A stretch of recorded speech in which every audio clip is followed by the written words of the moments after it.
After the American recognition of Morocco's sovereignty over the Sahara, Morocco capitalized on the recognition of the first world power to convince other countries to follow, which is the case of the European Union.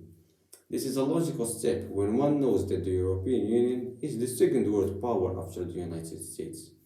However, Brussels justifies its immobility by the argument of multilateralism in order not to leave its comfort zone. In this context, Morocco plays the cards of its bilateral relations with its European partners to glean achievements in its favor. And this is what is happening in particular with France, Germany, and Spain. For France, a traditional ally of Morocco, the French presidential party, La République En Marche, is taking the initiative and announced the creation of a committee in Dakhla, which constitutes a de facto recognition of the Moroccanity of the Sahara and seems to be a preamble to an official French recognition. Concerning Germany, with the end of the Merkel period, Morocco is trying to reshuffle the cards of its relationship with the first economic power of Europe. Morocco applies the strategy of tension without diplomatic rupture, which allows to publicly signify the discontent without going to the diplomatic rupture.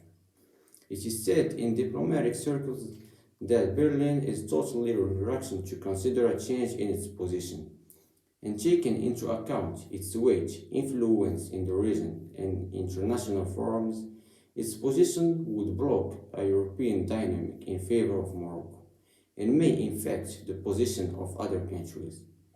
We are also witnessing a real arm wrestling between Rabat and Madrid. The relationship with the Iberian neighbor seems to be at its lowest level.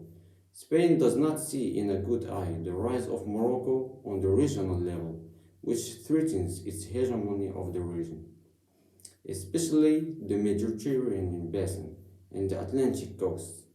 In this sense, the Spanish government opts for their escalation and change the hostile manners towards Morocco in its vital interests, including the recent scandal of the reception of the leader of the separatist militia under a false identity to be treated on Spain's soil without being warned by the justice for crimes against humanity and violations of human rights. To conclude, after having subsisted for a long time with the grey area of positions and double language, Morocco is moving up a gear in its relations with the European partners and is demanding a dynamic approach to end the European passive and negative neutrality.